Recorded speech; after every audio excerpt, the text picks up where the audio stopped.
Gloire au Seigneur. Gloire au Seigneur. Amen. Amen, amen, amen. Gloire à Dieu. Quelle joie toujours pour moi d'être là dans l'assemblée des fidèles.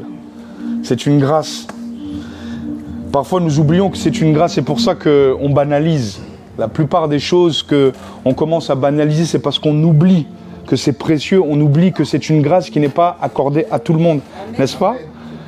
C'est dans les moments où tu n'as plus certaines choses que tu te rappelles quand tu les avais, je ne les calculais même pas. Amen. Il y a des gens qui ne venaient pas à l'église, mais maintenant qu'ils ont déménagé, ils disent « Oh là là, j'avais une église. Maintenant je suis seul, je n'ai pas encore trouvé d'église. » Est-ce que vous comprenez? C'est important de réaliser que dans la vie, un des plus grands challenges que nous avons en tant qu'être humain, c'est-à-dire en tant qu'enfant de Dieu, mais en tant qu'être humain, c'est de nous rappeler sans cesse les bontés et les grâces du Seigneur. Amen. Amen. Cela dit, ah, celui-là, il me saoule. Mais souviens-toi que c'est Dieu qui t'a donné cette personne. Ton frère, ta sœur. Alléluia. Ton pasteur. Tu dis, le pasteur, à chaque fois que je viens, il parle, on dirait qu'il parle de ma vie. Il répète ce que je répète rien du tout, je prêche la parole, c'est tout. J'insiste en toute occasion, favorable ou non. Amen. La version anglaise dit in season, en toutes les saisons, c'est-à-dire quelle que soit la saison, c'est toujours la bonne saison pour la parole de Dieu. Alléluia. Gloire au Seigneur. J'aimerais vraiment rendre grâce parce que, vous savez, parfois on traverse des moments dans nos vies où on oublie que Dieu est au contrôle de nos vies. Dieu est au contrôle de ta vie, même si il semble qu'il t'ait abandonné, il ne t'abandonne pas. On a chanté, Emmanuel est là. Emmanuel, dans la Bible, ça veut dire Dieu avec moi. C'est un des noms de Jésus. Il a dit, on va le voir d'ailleurs tout à l'heure, tu lui donneras le nom d'Emmanuel, ce qui signifie Dieu avec nous. Ça veut dire que quand l'argent n'est pas là, Dieu est là. Amen. Amen. Quand il n'y a pas encore l'alternance, mais Dieu est là. Quand l'alternance n'est pas là, Dieu est là. Quand la santé n'est peut-être pas là, Dieu reste là. Dieu qui guérit est là. Dieu qui restaure est là. J'ai pas entendu ton amen. Et j'aimerais vraiment que nous réalisions que tout ce dont nous avons besoin, c'est la présence de Dieu. Parce que, vous savez, la plus grande preuve d'amour, un jour quelqu'un m'a posé la question, c'est quoi la plus grande preuve d'amour que tu puisses donner à tes enfants? Je lui ai dit, la présence. C'est pas juste les mots, c'est la présence. Quand elle a besoin de moi ou quand elles ont besoin de moi, je dois être présent. Quand elle va à faire son sport, quand mon fils, ou je parle de quelqu'un, quand quelqu'un va faire son... Je suis là. Et on voit tous dans les films, des fois dans les films américains, un parent qui est toujours occupé par le travail et puis son fils, il est en train de faire du sport et puis c'est le seul, il n'y a pas son père qui est là. Mais le père dit qu'il aime, mais ce n'est pas ça l'amour. L'amour, c'est la présence. Mais la Bible dit que Dieu est présent tous les jours avec nous jusqu'à la fin du monde. Alléluia. Amen. Dieu est là. Pendant que tu traverses ce que tu es en train de traverser, Dieu est là. Amen. Pendant que tu pleures sur ton oreiller le soir et personne ne voit, Dieu, il est là avec toi. Peut-être qu'il n'y a pas l'argent, mais Dieu est là. L'argent n'est pas là, mais Dieu est là. Il n'y a peut-être pas le lit que tu aimerais avoir, la télé que tu aimerais avoir, le travail que tu aimerais avoir. Mais Dieu est là. Il est là. Amen. Amen. Gloire au Seigneur. Il est là. Alors, avant de rentrer dans le message vraiment du jour, je tenais à nous rappeler que nous avons un rendez-vous important samedi prochain, par la grâce de Dieu qui est ouvert à tout le monde.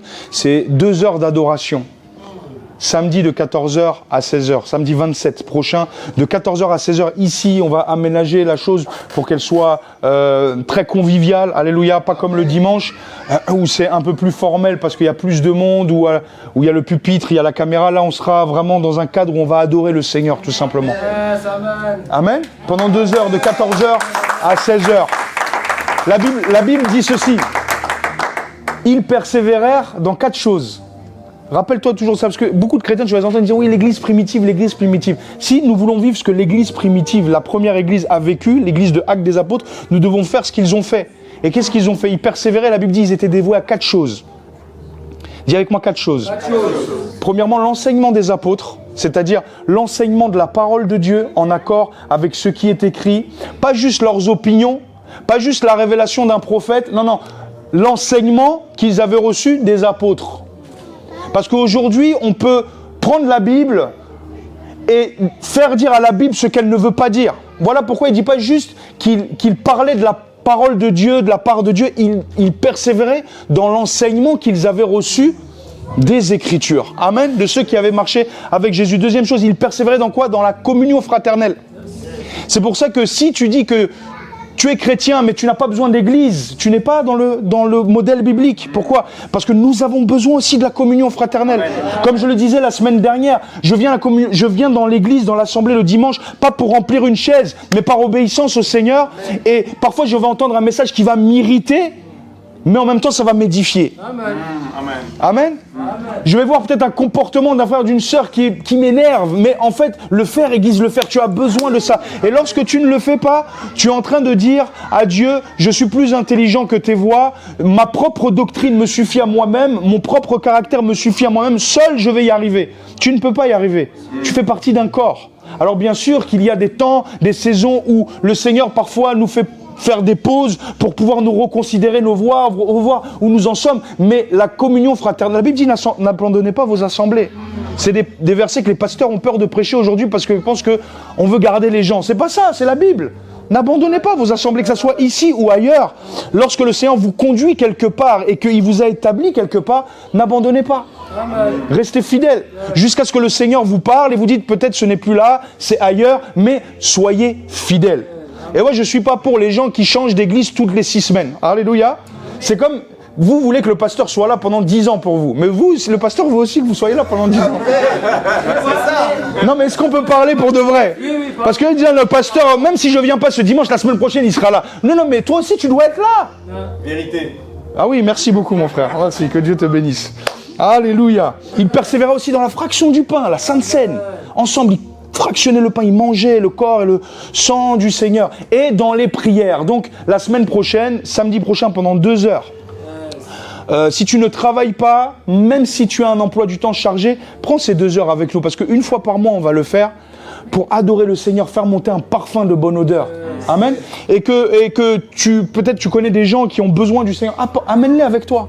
C'est un excellent moyen d'évangélisation, que les gens soient touchés par la parole de Dieu, par la présence de Dieu. Amen. Donc samedi 27, nous allons faire encore de cette maison une maison de prière. Amen. Parfois on va dans les églises, on trouve tout sauf la prière. Alors que la Bible dit, c'est une maison de prière. Ton silence m'inquiète. Alléluia. Tu t'es reconnu peut-être. Alléluia. En tout cas, je suis très heureux d'être devant vous, par la grâce de Dieu. Vraiment, c'est une joie de pouvoir vous apporter la parole aujourd'hui. Je vous aime de tout mon cœur et je bénis le Seigneur parce que aujourd'hui, vraiment, nous avons aussi la grâce et le privilège. J'ai un frère bien-aimé avec son épouse et c'est ma famille. En tout cas, on est tous ensemble dans la famille, mais un ami de longue date avec son épouse, le frère Peter et la sœur Gerdouidj et Mika et Kelvin, leurs enfants qui sont là avec nous. On peut acclamer le Seigneur. Amen.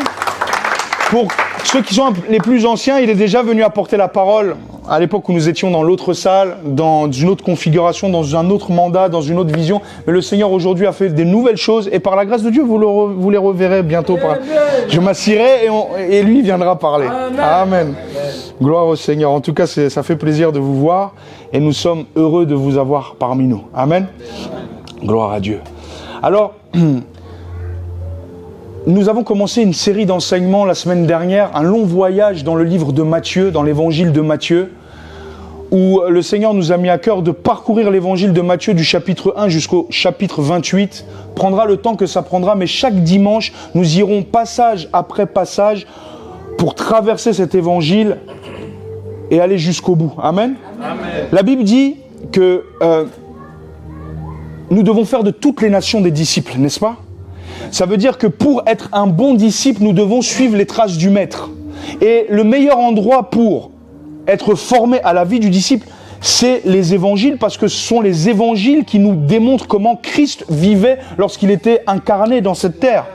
Et aujourd'hui, malheureusement, on peut prêcher beaucoup de messages sur des thématiques, mais ne pas faire ressortir le contexte et l'ensemble de tout ce que les Écritures veulent nous communiquer. Donc, la semaine dernière, je répète ce que j'ai dit la semaine dernière parce que je ne prends pas pour acquis, vous qui étiez déjà là et même ceux qui nous rejoignent. Il est important aussi que l'Église revienne à un enseignement de la parole aussi, bloc par bloc, chapitre après chapitre, pour ne pas prêcher nos propres opinions. de la parole. Parce que je peux prendre un verset de la Bible et c'est pas mauvais. Il y a des thèmes des fois que le Seigneur nous met, par exemple la sanctification, la crainte de Dieu, la prière. On prend plusieurs versets un peu partout dans les Écritures et on explique ce que le Seigneur nous met à cœur. Mais il est important aussi de s'arrêter parfois ensemble en tant qu'Église et de laisser le texte nous parler directement. Ce qui fait que quand je suis dans Matthieu 1, je ne peux pas prêcher ce que j'ai envie de prêcher, je dois prêcher ce que Matthieu 1 est en train de nous enseigner. Et puis la suite, est-ce que vous comprenez? Amen. Ce qui fait que dans ce long voyage, on va laisser la parole de Dieu nous enseigner véritablement ce qu'elle veut nous enseigner du début jusqu'à la fin de ce livre de Matthieu. Est-ce que vous êtes avec moi? Amen. Amen. Et vous savez, en tant que chrétiens, nous devons être dévoués à l'Écriture. Nous avons un engagement envers les Écritures. On ne peut pas juste vivre en tant que chrétien selon nos propres opinions des Écritures, mais nous devons laisser vraiment le texte nous parler, aller dans le contexte, ne pas chercher à vouloir tordre le texte à un tel point qu'il va nous dire quelque chose qu'on a envie d'entendre, mais pas ce qu'il veut nous dire véritablement. Est-ce que vous êtes avec moi? Parce que la Bible nous dit prêche la parole. Il n'a pas dit prêche tes opinions, prêche ta révélation. Aujourd'hui, tu vas voir que beaucoup vont dire ouais, c'est la révélation que Dieu m'a donnée. C'est pas faux, ok. Chacun, on a des aspects que le Seigneur a mis en nous pour bénir le corps de Christ. Mais la vérité, c'est que à un moment donné, quand on regarde notre génération aujourd'hui, il y a beaucoup d'illettrisme biblique. Les gens ne lisent plus leur Bible. On peut passer du temps et des heures parfois à scroller le téléphone, mais quelques minutes à ouvrir notre Bible en lisant un verset à droite, à gauche. Nous ne pouvons pas vivre spirituellement avec de telles habitudes. Et c'est pour ça qu'en tant que pasteur, je me dois de vous prêcher la parole. Et ces messages ont pour but que vous puissiez vous-même aller manger les Écritures, avoir envie d'étudier vous-même les Écritures dans le contexte de l'époque, en comprenant vraiment ce que le texte voulait nous dire, et aussi avec la sagesse que Dieu va vous donner pour pouvoir l'appliquer aujourd'hui, comme on l'a fait la semaine dernière. Ok? Amen? Donc notre engagement revient vraiment et pour les Écritures. Dans cette église, en tout cas, nous voulons prêcher la parole de Dieu. Amen. Et donc, comme je l'ai dit, en prenant l'Écriture en bloc, chapitre après chapitre, verset par verset, je suis obligé de prêcher sur des sujets que je ne choisirai pas obligatoirement, mais qui doivent, selon l'ordre de Dieu, être pris en considération. Parce que une des caractéristiques de la fin des temps, c'est que la Bible dit que les gens, ayant la démangeaison d'entendre des choses agréables, se donneront une foule de docteurs selon leur propre convoitise. Ce qui fait qu'à un moment donné, tu peux, surtout avec le monde dans lequel on vit aujourd'hui, n'écouter que des messages qui t'intéressent toi. Mais pas que Dieu veut te communiquer, mais que toi tu choisis. C'est pour ça que c'est important d'avoir un pasteur, d'avoir des anciens, d'avoir une église. Parce que oui, sur YouTube, tu peux dire, bon, j'ai envie d'écouter un message sur le mariage. C'est une bonne chose. Mais si tu n'écoutes que des messages sur le mariage, tu vas avoir des problèmes dans ta vie spirituelle. Et lorsque tu as une église locale à laquelle tu appartiens, tu fais confiance au Seigneur pour dire, Seigneur, voici la parole que je vais recevoir, c'est pas moi qui l'ai choisie, c'est toi qui touche le cœur du serviteur ou de la servante de Dieu qui va apporter la parole pour mon édification. Amen. Donc ne viens jamais à l'église avec un désir de recevoir quelque chose en particulier à chaque fois. Viens à l'église en disant, ce que toi tu as prévu, Seigneur, communique-le-moi. C'est très important de fonctionner comme ça. Sinon on finit par être notre propre Dieu, notre propre autorité. Ce n'est pas comme ça que ça doit fonctionner. Donc laissez-moi vous rappeler un peu qui était Matthieu, n'est-ce pas? Parce que nous, dans l'évangile de Matthieu, Matthieu était ce qu'on appelle un collecteur d'impôts. Un publicain. Un collecteur d'impôts. Un collecteur d'impôts, à l'époque, était des juifs, mais qui étaient rejetés du peuple. Pourquoi? Parce qu'ils travaillaient pour le gouvernement oppresseur, le gouvernement romain. Ça veut dire qu'ils avaient acheté une licence pour pouvoir soutirer de l'argent, des impôts à leurs frères juifs, et souvent ils se mettaient une marge dans la poche. C'est ce que je vous expliquais hier. C'est pour ça que Zachée, qui était un publicain également, lorsqu'il a vu Jésus arriver dans sa maison, convaincu de péché, il a dit, Seigneur, si j'ai fait du tort à quelqu'un, je lui rendrai, et même au quadruple. Lui-même savait en fait qu'il s'était un peu trop enrichi sur le dos des gens. Ok, mais Dieu ne regarde pas, Jésus, on a vu qu'il ne regarde pas ces barrières religieuse, sociale qui sépare les hommes, parce que les pharisiens les juifs ne voulaient pas avoir de contact avec les collecteurs d'impôts. Pourquoi? Parce qu'ils les considéraient comme des traîtres, n'est-ce pas?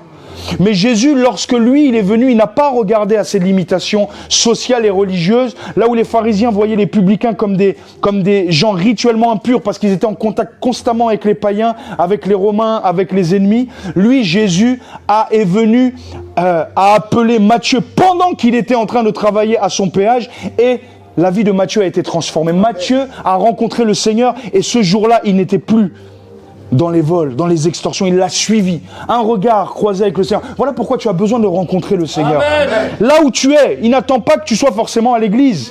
Là où tu es, au travail. Là où tu es, dans ta maison. Là où tu es, dans tes problèmes. Là où tu es, là où personne ne veut s'approcher de toi. Lui, Jésus, il vient à ta rencontre. Si tu lui ouvres ton cœur, ta vie va être transformée. Et l'histoire nous dit que vraisemblablement Matthieu, selon la tradition, ne s'est jamais marié. N'a jamais eu d'enfant. Est-ce que vous comprenez?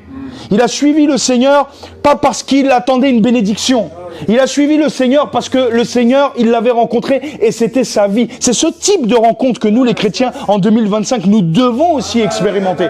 Et je crois que bon nombre de personnes, moi y compris souvent, nous oublions l'importance d'avoir une relation avec le Seigneur pour poursuivre des choses qui sont purement éphémères, qui sont légitimes mais éphémères, et on se perd dedans et parfois nous oublions pourquoi nous avons été sauvés.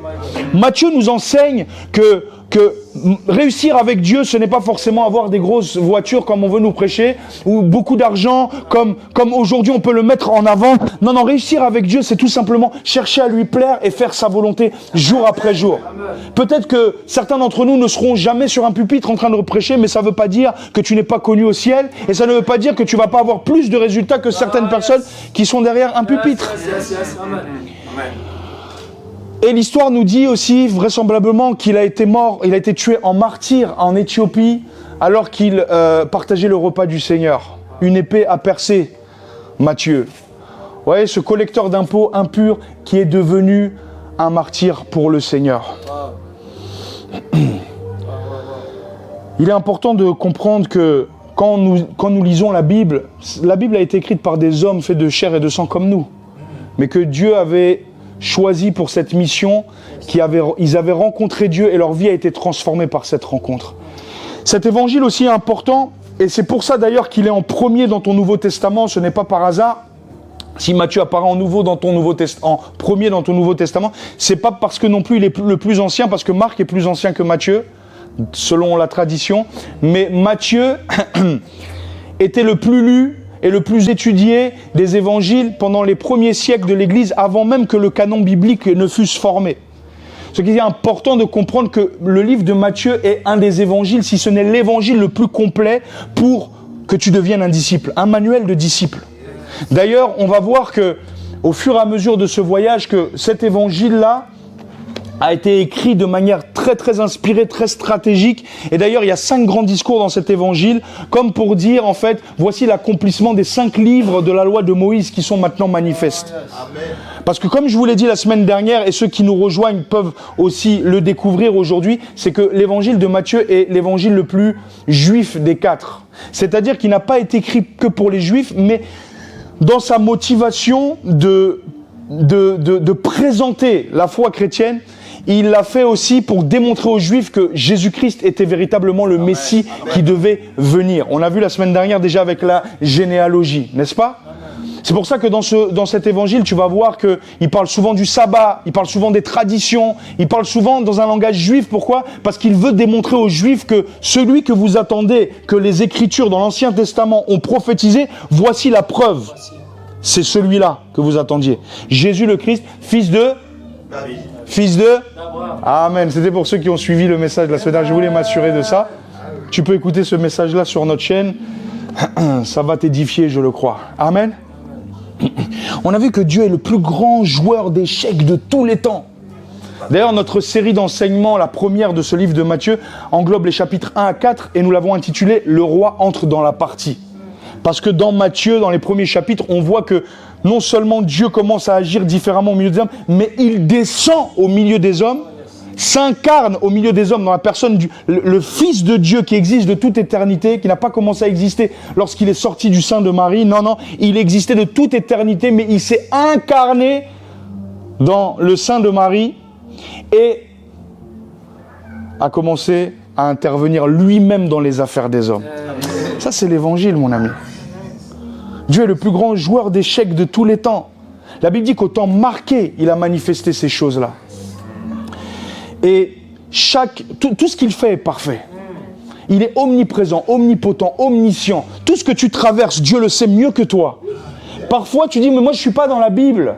Moi, je ne suis pas Marie, je ne suis pas Joseph, je ne suis pas Matthieu. Oui, mais dans ta génération, Dieu t'a choisi pour un plan bien précis, pour un projet bien précis qui appartient à son grand plan de faire de toutes les nations des disciples. Amen.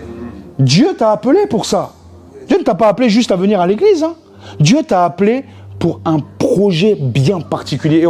Et on va aller dans la parole dans quelques instants pour nous faire comprendre que ce n'est pas toujours facile de marcher avec Dieu, mais ça vaut la peine. Amen. Chaque mouvement qu'il accomplit dans ta vie fait partie d'un plan qui te dépasse. Tu vas le comprendre dans quelques instants. Avec Dieu, rien n'arrive par hasard. Toi, tu penses accident. Il n'y a pas d'accident avec Dieu. Le diable, parfois, peut venir aussi mettre son grain de sel. Mais même ça, c'est entre les mains de Dieu. La Bible dit que Joseph avait reçu une vision. Mais sa vie s'est dégradée juste après ça. Mais pourtant, là où il semblait n'avoir que des galères, ce que nous on appelle des galères, des accidents, des trahisons, Dieu était au contrôle, était en train de tourner ces choses à son avantage. Rien n'arrive par accident dans ta vie.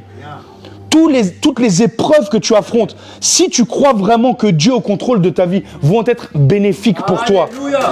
Un homme de Dieu disait, si j'avais connu le plan de Dieu pour ma vie dans son intégralité, il le disait à la fin de sa vie, il dit, jamais je n'aurais versé une seule larme dans mes épreuves. Pourquoi ? Parce que quand tu réalises que Dieu est au contrôle, que rien n'arrive pour ton mal, mais que toute chose concourt pour ton bien, les larmes que tu connais aujourd'hui peuvent se transformer en louanges, parce que tu sais que ton avenir est entre ses mains. Et il n'a pas dit que ça allait être toujours facile, toujours tu vas sentir sa présence, toujours tu vas entendre Dieu clairement, les anges vont venir dans ton... Non, ça même c'est 1% par rapport à la réalité de la vie. Faut pas qu'on te mente, c'est pas parce que tu lis des livres chrétiens, quelqu'un a vu un ange, toi tu vas voir des anges. Et même lui qui a vu des anges, c'est une fois dans sa vie, il a fait un livre, hein, c'est pas tous les jours que les anges viennent dans sa chambre. Est-ce que vous comprenez ? Dis, moi je comprends pas, je vois les gens, ils ont des révélations, c'est une fois, c'est pas tous les jours. Et Dieu étant le plus grand joueur d'échecs de tous les temps, il avance ses pions de manière stratégique pour mettre le péché échec et mat, pour mettre le diable échec et mat. Amen. Alléluia. Tu n'échoueras jamais quand tu es dans son équipe. Amen. Tu n'échoueras jamais. Et c'est d'ailleurs ce qui a poussé Paul dans Romains 11, versets 33 à 36. Je vais lire ça parce que c'est tellement profond. C'est une prière. Il dit, ô profondeur de la richesse, de la sagesse et de la science de Dieu, que ses jugements sont insondables, que ses voies sont incompréhensibles. Car qui a connu la pensée du Seigneur, ou qui lui a été son conseiller? Qui lui a donné le premier pour qu'il ait à recevoir en retour? C'est de lui. Dis avec moi, c'est de lui, par lui, et pour lui que sont toutes choses. C'est de lui que tu es. C'est par lui que tu es. C'est de lui que tes enfants sont. C'est par lui que tes enfants sont. C'est pour lui aussi qu'ils sont. Amen. Tout est pour lui, tout est par lui, tout est de lui. Le titre de mon message, alors que nous allons lire le texte, d'abord on va lire le texte, on va aller dans Matthieu chapitre 1. La semaine dernière, nous avons vu versets 1 à 17. Maintenant, nous allons aller de 18 à 25. C'est un peu plus court aujourd'hui. Et c'est ce qui va ponctuer le chapitre 1 aujourd'hui. Nous allons lire. La Bible dit ceci à partir du verset 18. Voici de quelle manière arriva la naissance de Jésus-Christ. Marie, sa mère, ayant été fiancée à Joseph, se trouva enceinte par la vertu du Saint-Esprit, avant qu'ils eussent habité ensemble. Joseph, son époux, qui était un homme de bien et qui ne voulait pas la diffamer, se proposa de rompre secrètement avec elle. Comme il y pensait, voici un ange du Seigneur lui apparut en songe et dit, Joseph, fils de David, ne crains pas de prendre avec toi Marie, ta femme, car l'enfant qu'elle a conçu vient du Saint-Esprit. Elle enfantera un fils et tu lui donneras le nom de Jésus, C'est lui qui sauvera son peuple de ses péchés. Tout cela arriva, dis avec moi, tout cela arriva. Ok, je continue la lecture. Afin que s'accomplisse ce que le Seigneur avait annoncé par le prophète. Voici la Vierge sera enceinte, elle enfantera un fils. Et on lui donnera le nom de Emmanuel, ce qui signifie Dieu avec nous. Joseph s'étant réveillé fit ce que l'ange du Seigneur lui avait ordonné et prit sa femme avec lui. Mais il ne la connut point jusqu'à ce qu'elle lui enfantait un fils auquel il donna le nom de Jésus. Si je dois donner un titre à mon message aujourd'hui, même si je trouve que ça le limite trop et peut-être que tu pourras avoir un autre titre toi dans ton cœur qui va résonner, je l'ai appelé comme ça ce message. Rien n'arrive par accident. Dis avec moi, rien n'arrive par accident. Tu peux le percevoir toi comme un accident.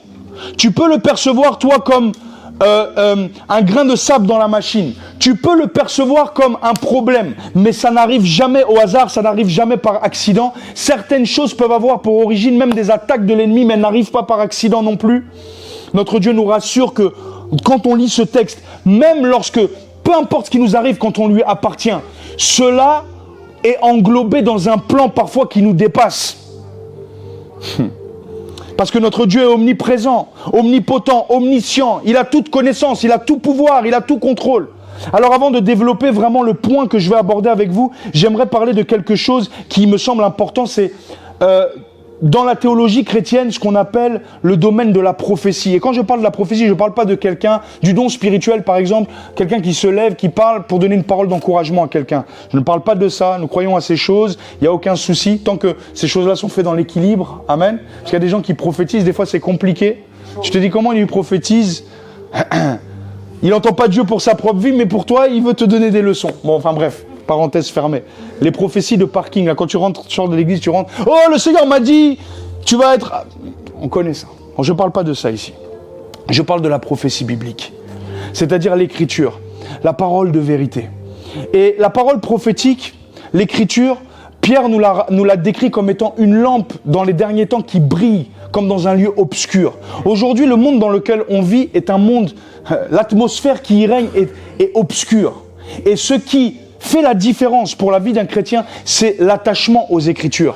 C'est cette parole prophétique qui est comme une lumière qui brille dans les ténèbres. Cette parole prophétique nous sert à quoi? Nous sert à voir que nous sommes dans le plan de Dieu. Nous sert à comprendre que Dieu authentifie sa parole, que Dieu est venu annoncer Christ d'avance, que même ce qui t'arrive, toi, dans le plan de Dieu, fait partie de certaines prophéties qui doivent s'accomplir. Il y a des choses, des fois, on peut prier contre ça, mais ça ne sert à rien de prier. Il y a des choses qui doivent arriver, et à l'intérieur de ces choses, Dieu a un plan pour toi. Il y a des gens qui disent, ouais, quand la France sera entièrement chrétienne, on va vivre des choses extraordinaires. Non, non, non. Il faut que certaines prophéties s'accomplissent sur la France pour que le Christ revienne, mais en même temps, il y a une lumière qui luit dans les ténèbres qui s'appelle la prophétie, qui est là pour nous rassurer de ne pas craindre l'avenir à nous, les enfants de Dieu. Est-ce que vous comprenez? Je sais que c'est pas encore clair pour quelqu'un, c'est pour ça que j'avance étape par étape. Fais-moi confiance. Alléluia. Les prophéties bibliques nous démontrent que seul notre Dieu connaît l'avenir, dans son entièreté. Non, non, le diable ne connaît pas l'avenir. Aucun homme ne connaît l'avenir. Seul Dieu connaît l'avenir. La Bible dit, j'ai noté ça, dans Ésaïe 46, du verset 9 à 10.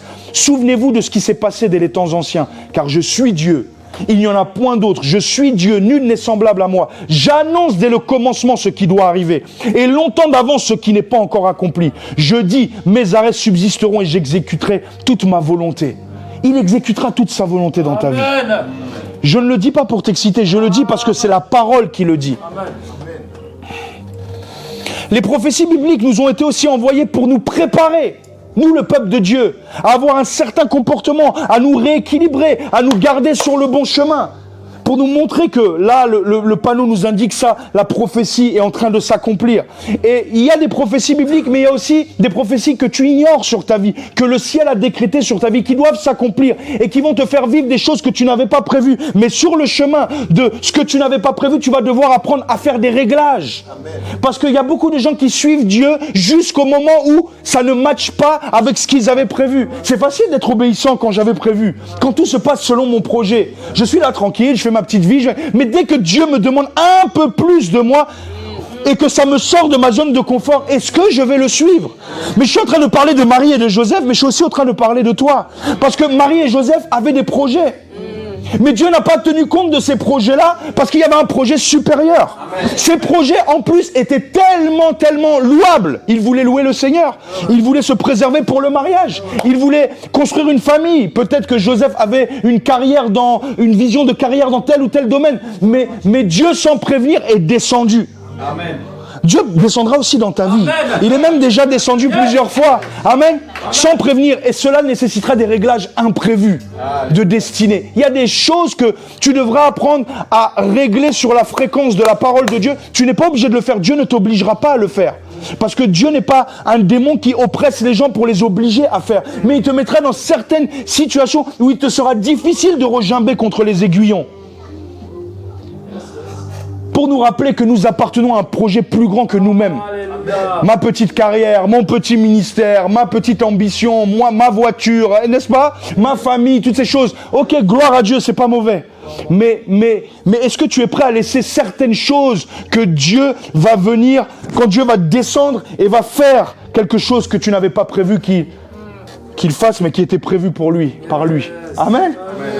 Je n'avais pas prévu cette chose-là, mais maintenant je dois faire avec. J'ai le choix peut-être de dire non, de faire demi-tour, mais il y a quelque chose à l'intérieur de moi qui me pousse à dire, si je fais ça, je sens que je vais passer à côté de la vraie vie que Dieu avait prévue pour moi. J'avais pas prévu d'être pasteur dans mon agenda. D'ailleurs, moi, quand j'allais à l'église, au début, j'ai dit, mais les pasteurs, comment ils font? Ils parlent toujours de la Bible, ils profitent pas de la vie. Aujourd'hui, je suis là en train de vous parler de la Bible. Amen. Alléluia. Amen. J'avais mon projet, Dieu avait le sien. Je sortais de l'église, je mettais les écouteurs, j'écoutais Akon. Je remettais mes boucles d'oreilles. J'assumais pas les boucles d'oreilles. Mais quand j'étais dans le métro à 200 mètres, je remettais mes boucles d'oreilles. Je regardais et j'étais en train d'écouter ma musique. Mais Dieu avait commencé quelque chose. Pourquoi je vous parle de ces choses?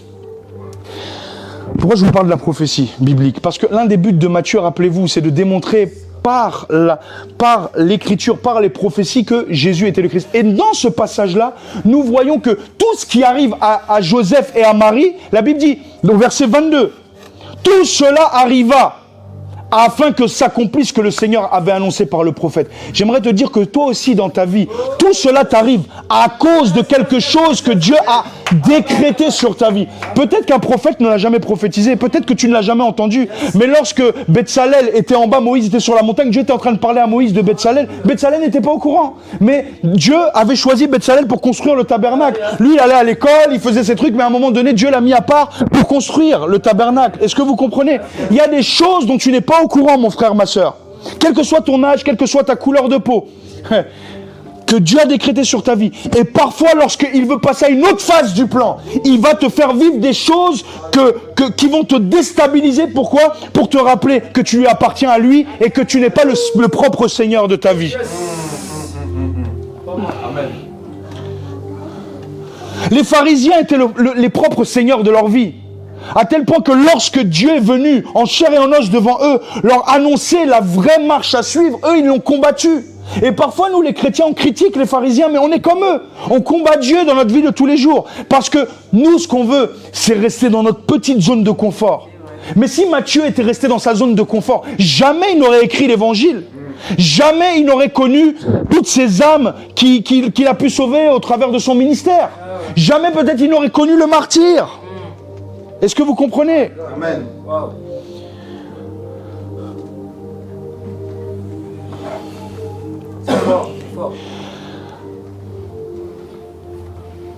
Il y a plusieurs types de prophéties bibliques dans la parole. Il y a les prophéties dites messianiques qui annoncent la première et la seconde venue du Seigneur. Là dont on parle, c'est une prophétie messianique de la première venue du Seigneur. La Vierge enfantera.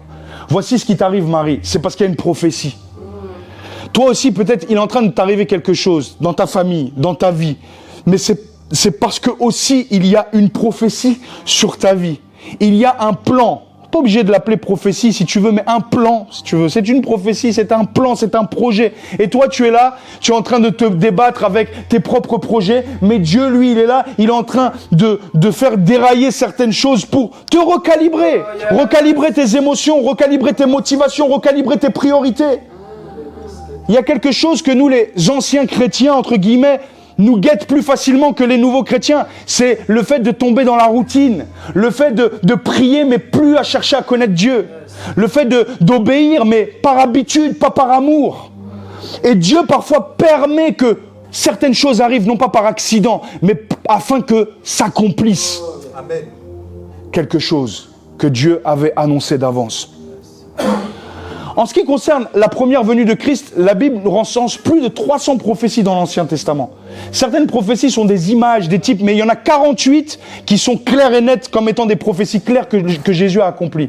Les experts ont dit que pour qu'un seul homme accomplisse seulement 8 d'entre elles, le même homme, c'était, je vais vous lire ça, j'ai noté. Pour qu'un seul homme accomplisse juste 8 d'entre elles, les probabilités étaient de 1 sur 100 millions de milliards. Ça dépasse l'imagination. Ça veut dire 1 suivi de 17 zéros. Ça rentre pas dans ta calculatrice, ça va? Ça fait erreur. Voilà, erreur. Ça fait erreur. Juste 8 d'entre elles. Maintenant, quelqu'un a poussé la recherche plus loin en disant les 48 qui ont été manifestés, qui ont été accomplis par Christ. Pour qu'une seule personne les accomplisse, la probabilité d'aider une chance sur 10 puissance 157.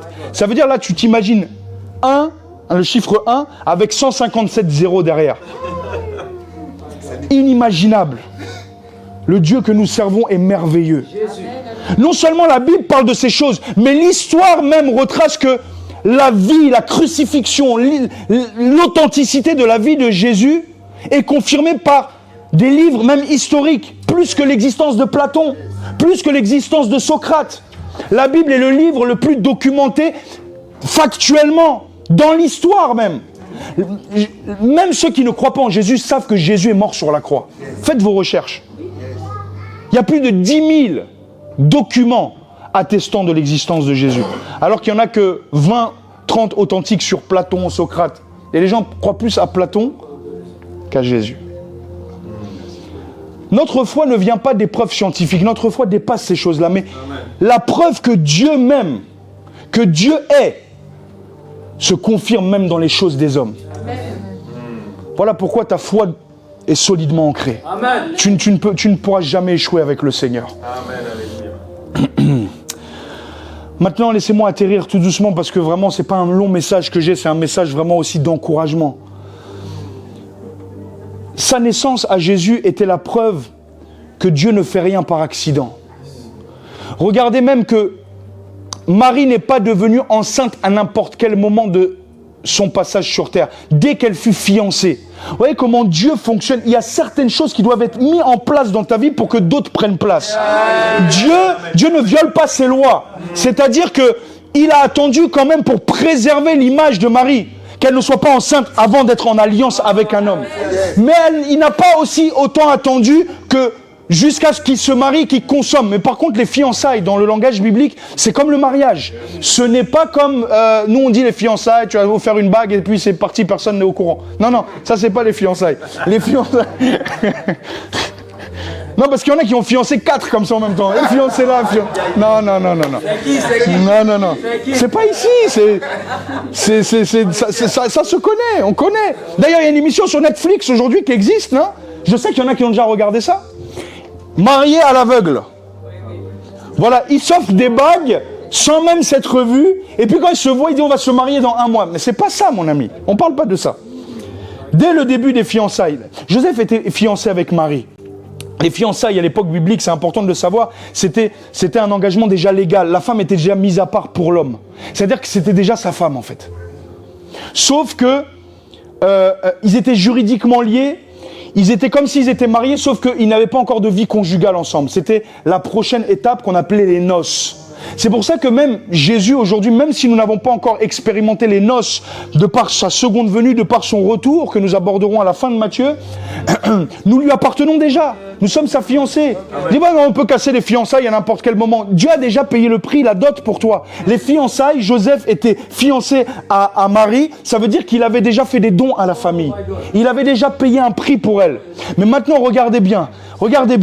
Dieu descend et Dieu, par la vertu du Saint-Esprit, Marie devient enceinte. Maintenant, il fallait l'annoncer à Joseph.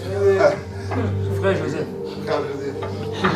Et la Bible nous dit que Joseph, c'est écrit entre les lignes, mais Joseph pensait secrètement à rompre avec elle. S'il savait déjà que cet enfant venait de Dieu et qu'il était convaincu, il n'aurait pas cherché à rompre. Mais comme il réfléchissait, parce qu'il était un homme de bien, il voulait le faire en secret, l'ange est venu auprès de lui et lui a dit, ne fais pas ça. L'enfant qu'elle porte, c'est vraiment du Saint-Esprit. Donc Marie peut-être lui a dit, mais il n'a pas cru. Mais toi tu aurais cru, toi, moi j'aurais pas cru. Pourtant il y avait une prophétie qui annonçait ces choses-là. La prophétie annonçait que la Vierge devait devenir enceinte. Mais est-ce que Marie avait imaginé que ça pouvait être elle ? Il y a une autre prophétie aussi, la première prophétie messianique de toutes les Écritures, qui se trouve dans Genèse 3,15, qui dit, juste après la chute de l'homme, et c'est là où on voit que Dieu est un joueur d'échecs, d'exception, un stratège extraordinaire. Il a dit, la postérité de la femme ou la semence de la femme t'écrasera la tête et tu lui blesseras le talon. Pour un langage juif, c'est la femme n'a pas de postérité, c'est l'homme. Mais il fallait que, comme je vous l'ai dit la semaine dernière, cela se passe comme Dieu l'avait décidé. Et la postérité de la femme, c'est donc en Marie qu'elle trouve son accomplissement. Alléluia. Ça veut dire que certaines choses sont venues déranger Marie, mais elles étaient annoncées depuis longtemps. Wow. Et il y a des choses qui viennent aussi sur ton chemin, qui viennent te déranger émotionnellement, spirituellement, même pratiquement, logistiquement, dans ta vie de tous les jours, que tu n'avais pas prévu, mais qui font partie de son plan. Amen. Amen. Amen. Amen. Ce qui était en train d'arriver à Joseph et Marie n'était pas juste un accident, n'était pas juste une épreuve parmi tant d'autres. Tout cela, Matthieu nous le dit, arriva afin que s'accomplisse ce que le Seigneur avait annoncé d'avance. Je ne comprends pas ce qui m'arrive. Qu'est-ce qui se passe, Seigneur ? Je me suis sanctifié. Pourquoi elle est partie voir un autre homme ? Vous voyez, des fois, nous pouvons avoir une perception des choses qui n'est pas la bonne. Parce que nous avons des informations, mais que nous n'avons pas la bonne vision de l'information. Nous disons que lui, il voyait une femme qui l'avait trompé. Mais Dieu, lui, c'était la prophétie. Mais voyez le cœur de cet homme-là. Et c'est comme ça qu'on doit gérer aussi nos problèmes, secrètement, pas en les exposant sur la place publique. Il était un homme de bien, il n'a pas commencé à aller voir tout le monde, il a dit, regarde, elle m'a trompé. Non, il était un homme de bien. Et la Bible dit que pendant qu'il y réfléchissait, pendant que tu es là en train de réfléchir sur ce que tu es en train de traverser, à un moment donné, Dieu va se révéler à toi. Si tu es sincère devant Dieu, tu vas prendre le temps de réfléchir, comment je fais, qu'est-ce que je dois faire, comment faire, Seigneur, je suis dépassé, je ne sais même plus comment prier. Et puis le Seigneur vient se révéler à lui dans un songe. Il envoie l'ange. Et d'ailleurs, en envoyant l'ange à Joseph, il est en train de l'introduire aussi dans sa mission à lui, qui devait être protéger Marie et l'enfant. D'ailleurs, plus jamais vous ne voyez le Seigneur se révéler à Marie par la suite. Il se révèle à Joseph. À un moment donné, est-ce que vous pensez que Joseph avait prévu d'aller vivre en Égypte ? Il est parti en Égypte parce qu'on voulait tuer son enfant. Sa vie était toute tracée. Il était un homme pieux dans sa génération et pourtant, à un moment donné, quelque chose de plus grand est arrivé. Il y a des choses plus grandes que tu dois vivre avec le Seigneur et qui vont te faire sortir de ta zone de confort, qui vont te faire peut-être, dans un premier temps, être découragé, être abattu. Mais si tu cherches le Seigneur, sincèrement, si tu réfléchis vraiment avec ta tête et avec ton cœur, dans les choses de Dieu, avec la parole, tu vas rentrer dans quelque chose d'autre. J'aime Joseph parce qu'il a obéi. La Bible dit que quand il s'est réveillé du songe, il a pris Marie, sa femme, sans la connaître. C'est-à-dire que même sa chair a dû se mettre de côté. Pourquoi ? Parce qu'il y avait des intérêts plus grands. Aujourd'hui, Dieu t'appelle à accomplir des choses, mais ta chair aussi te réclame des choses. Tu peux désobéir sur le chemin, mais la Bible dit qu'il a pris sa femme. Il l'a pris comme elle était la sienne. Pourtant, elle portait l'enfant qui n'était pas de lui. Et il a été comme un protecteur pour elle. Voilà pourquoi, messieurs, avant de chercher le mariage, cherchez à être des bons protecteurs. Apprenez, mes sœurs disent Amen ici. Alléluia, j'arrive aussi sur les... Boaz, alléluia. Non, il y a des choses qui ne peuvent pas arriver dans ta vie tant que tu n'es pas prêt à les assumer. Et Joseph avait un cœur de protecteur. Il a pris cet enfant comme si c'était le sien. Laissez-moi vous rappeler que c'était des réglages qui n'étaient pas prévus. Ils n'ont pas suivi le Seigneur en disant, bon, un jour, voici ce qui va t'arriver, prépare-toi. Ils n'étaient pas au courant, c'est tombé. C'est tombé sur eux. Comme toi, c'est tombé aussi sur toi. Toi, tu voulais t'amuser avec ta vie, aller en soirée, puis tout d'un coup, ta conscience te dit, non, tu ne peux plus faire ça. Tu dis, mais pourquoi ça tombe sur moi? Parce qu'il y a un projet qui est plus grand que toi. Ah oui. Nous ne connaissons pas certaines choses, mais Dieu, lui, connaît tout. Il vient nous surprendre parce qu'il a un plan plus grand pour ta vie, mon frère, ma sœur. Paul, initialement appelé Saul de Tarse, avait un projet, tuer tous les chrétiens. Il est devenu un des chefs des chrétiens. Pendant qu'il allait tuer des chrétiens, il est devenu lui-même un chef des chrétiens. C'est tombé sur lui. Et il lui a dit, il se sera dur de regimber contre les aiguillons. C'est-à-dire un mur avec des aiguilles, tu peux essayer, mais ça va être à tes risques et périls. Et tout comme Marie et Joseph faisaient partie d'un grand plan, le plan de la rédemption de l'humanité, toi aussi tu fais partie de ce même plan à une autre saison, 2000 ans plus tard, avant la deuxième venue du Seigneur. Ta vie est importante, des âmes doivent être sauvées. Tu dois suivre le Seigneur. Le Seigneur ne t'appelle pas juste à accompagner les autres, il veut que tu accomplisses quelque chose pour lui. Tu n'es peut-être pas appelé à être pasteur, peut-être que si, peut-être que non, missionnaire, je ne sais pas, mais Dieu t'appelle à quelque chose de précis. Aucun homme, aucune femme n'est pas important dans le plan de Dieu. Non, non. Mais notez bien que si ce qui leur arrivait venait de Dieu, ça n'était pas pour autant facile. Et ça ne s'est pas fait automatiquement du jour au lendemain. Parce que lui, il pensait à abandonner. Elle, certainement, elle était dans un état aussi compliqué. Imaginez un peu, vous vous retrouvez enceinte par la vertu du Saint-Esprit.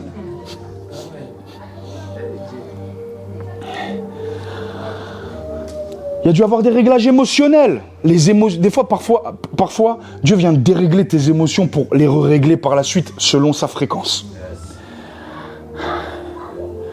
Imaginez un peu le poids du regard des autres, le poids de l'incompréhension, le poids du jugement des autres que devait vivre Joseph. Expliquer à ses parents, expliquer à son entourage, expliquer à... Est-ce que vous comprenez le poids? Parfois, marcher avec le Seigneur, c'est un poids. Tout le monde ne te comprendra pas et d'ailleurs, Dieu ne veut pas que tout le monde te comprenne, mais il veut que tu deals avec ces choses tous les jours. Tu sais, j'ai pas de compte à rendre à qui que ce soit, si ce n'est à Dieu et aux personnes peut-être auprès de qui Dieu m'a établi. Mais il faut pouvoir assumer ces choses-là. Un poids d'inconfort non désiré. Confort ou inconfort, c'est toi qui dois choisir. Le confort ou l'inconfort. Amen. L'inconfort émotionnel. J'avais pas prévu ça, cette tristesse qui m'envahit. J'avais pas prévu cette mauvaise nouvelle. J'avais pas prévu que cela arrive à cette personne, à ma vie. Je n'avais pas prévu ça, mais Dieu est au contrôle. Dieu est au contrôle. C'est le plan de Dieu. Vous ne vous inquiétez de rien. Des réglages émotionnels, mais aussi des réglages spirituels. Et j'atterris avec ça. C'est-à-dire des réglages de soumission à la voix de Dieu. Ah oui, quand on a prévu, comme je le disais, d'obéir, c'est facile. J'ai prévu d'aller à l'église aujourd'hui, tout ce qu'on va me dire, je vais dire oui. Mais le jour où tu n'avais pas prévu, là, tu vas dire oui quand même? La soumission à la voix de Dieu? J'avais prévu de manger, il te dit donne ton repas à cette personne-là. C'est des petits détails de la vie de tous les jours. Et il y a aussi des plus grandes épreuves qui nécessitent pas juste de rater un repas, mais qui font que toute ta vie en est chamboulée. Tout ton planning en est chamboulé.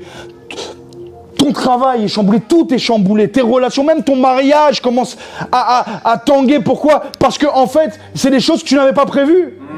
Et tu n'es pas seul, il y a une autre personne, il y a deux autres personnes, parfois il y a même des enfants. Et vous devez vous ajuster des réglages spirituels. Beaucoup de divorces à cause de ces choses-là. Est-ce que vous savez ça? Certains... Amen, amen.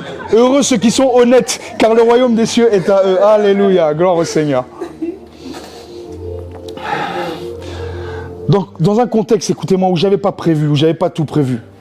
Aujourd'hui, voilà, c'est facile. Comme j'ai dit, on obéit quand on a prévu, il n'y a aucun souci. J'ai prévu de donner à Dieu mon samedi de 14h à 16h. Mais ne me demande pas plus. Mais sauf si c'est Dieu qui te demande. Est-ce que tu vas lui donner? Ou quand tu t'es engagé, et puis dans cet engagement, tu as donné ton oui au Seigneur, Et puis, parce que tu étais tout feu, tout flamme. Mais 6 mois plus tard, est-ce que tu respectes cet engagement de la même manière qu'au premier jour? Il y a des fois, je vous dis la vérité, j'ai pas envie d'être là. Mais c'est ma chair, c'est pas mon esprit. Parce qu'avec l'âge, on comprend qu'il y a des choses qui sont en nous, qui combattent. Ça s'appelle le péché. Comme une rivière boueuse qui descend sans pouvoir remonter. Il n'y a que Dieu qui peut te délivrer de ces choses-là. Et tu es là, parfois tu n'as pas envie, mais tu le fais pourquoi? Parce que tu es le protecteur. Parce que tu es celui que Dieu a responsabilisé. Toi aussi, tu dois honorer tes engagements. Au travail, à la maison, à l'église, dans la famille, avec toi-même, avec le Seigneur. Le choix de Joseph d'obéir n'est pas un choix d'une saison, c'est le choix de toute une vie. Qu'est-ce qui me dit que je vais pouvoir même... Imaginez-vous, toucher Marie après ça. Dieu est venu en elle, toi tu vas toucher. C'est quand même quelque chose de... C'est quelque chose de surnaturel. Des réglages spirituels. De soumission à la voix de Dieu. Lorsque Dieu m'amène à l'opposé de ce que j'avais prévu, je vais devoir faire des réglages pour, peut-être pas automatiquement, mais apprendre à obéir au Seigneur, à me réajuster. C'est ce que Jésus appelle, n'est-ce pas, le renoncement à soi. Le renoncement à tes rêves. Aujourd'hui, tout le monde vient dire, j'ai un rêve. Le Seigneur, il dit, tu veux commencer, cours 101 de marche avec le Seigneur, renonce à tes rêves. Pas, viens vers moi, je vais accomplir tes rêves. Ça, c'est le développement personnel. Tout le monde a des rêves. Peut-être même des rêves qui viennent de Dieu, mais tu dois être capable d'y renoncer pour qu'ils puissent s'accomplir. J'ai ce rêve-là dans mon cœur. Oui, mais est-ce que ce rêve-là, tu l'as donné au Seigneur? Marie avait des rêves, Joseph avait des rêves, mais je pense que leurs rêves ont été mis un peu de côté lorsqu'il s'agit du rêve de Dieu. Est-ce que vous comprenez? Parfois, le renoncement à nos projets personnels a besoin d'un coup de pouce. C'est pas toi qui va l'offrir, c'est la circonstance qui s'impose parce que Dieu connaît ton cœur et il sait que s'il ne met pas un caillou sur le chemin, tu ne vas pas écouter. Et donc des fois on est là, on est tellement centré sur nous-mêmes, centré sur notre petite vie, notre bien-être. On est des bons chrétiens. Mais c'est pas ça que Dieu attend de nous, d'être des bons chrétiens. Il attend que nous soyons des disciples obéissants. Il y a une mission que toi seul peux accomplir. Il veut que toi seul l'accomplisses, pas un autre, toi. Parce que toi, tu es cette pièce du puzzle.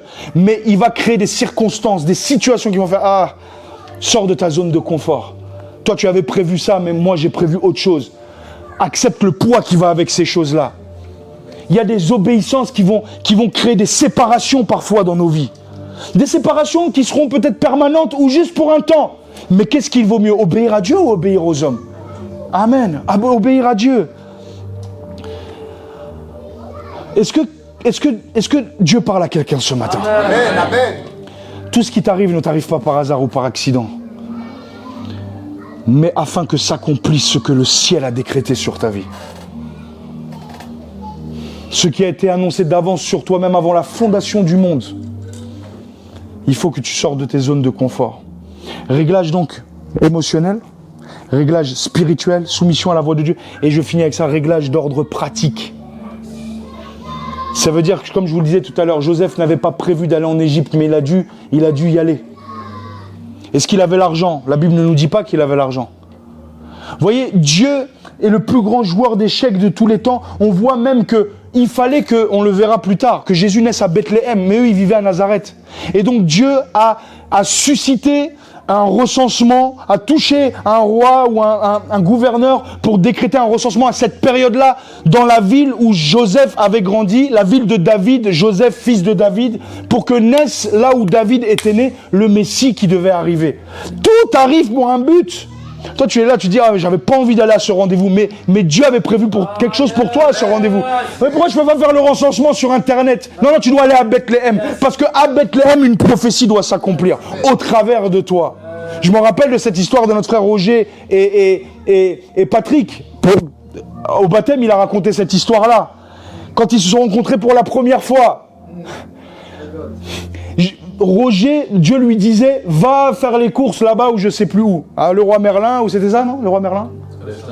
Allez acheter un costume, voilà. Lui, il voulait pas acheter un costume. Voilà. Il voulait pas aller acheter le costume, c'est ridicule. Pourquoi je vais aller acheter un costume? Il résiste. Un jour, le Saint-Esprit lui dit, va acheter le costume.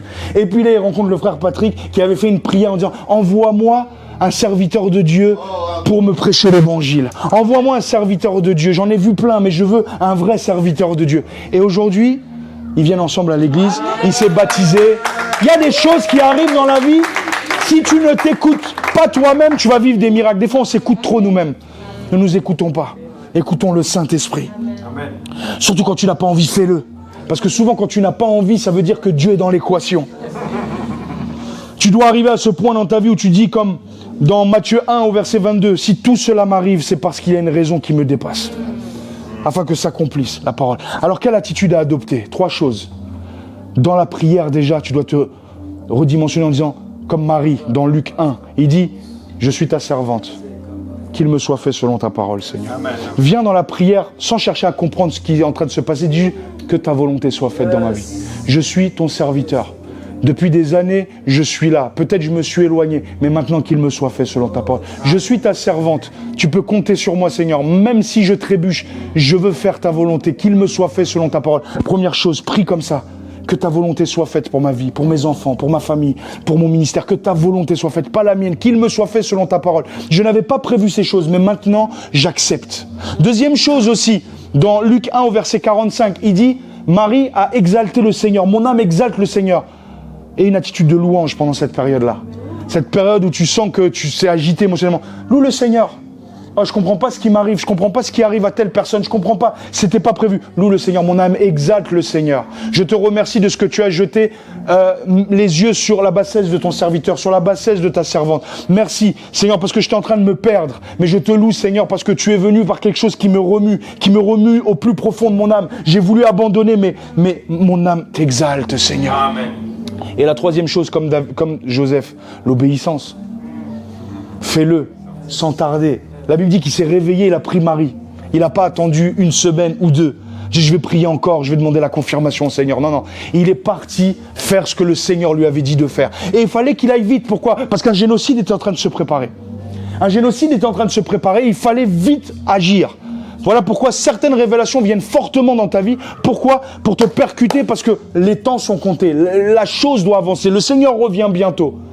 N'oubliez pas qu'avec l'évangile qui nous a été confié, à nous tous en tant que chrétiens, nous avons l'éternité des gens entre nos mains.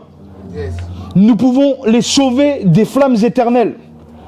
Nous pouvons leur présenter cette parole. Pas juste avec la bouche, mais aussi par notre attitude.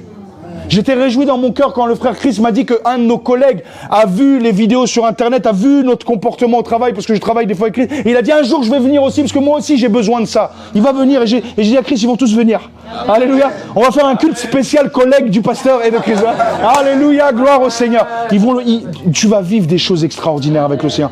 Mais sur le chemin, règle-toi. Rien n'arrive par accident. Les mauvaises nouvelles n'en sont pas lorsque tu comprends que Dieu a un plan plus grand pour vous. Il ne vous abandonnera pas. La Bible dit ni la mort ni la vie ne vous séparera de son amour. Même les nouvelles qui tombent sur le chemin et qui semblent être déprimantes ne sont pas un hasard. Elles sont là pour vous recalibrer, pour vous emmener à un autre niveau, pour vous unir encore plus dans la prière, pour vous amener à passer des moments glorieux dans la présence du Seigneur. Amen. On va se tenir debout, on va rendre grâce à Dieu. Le temps est avancé. Et nous allons prier. J'aimerais vraiment faire des prières de...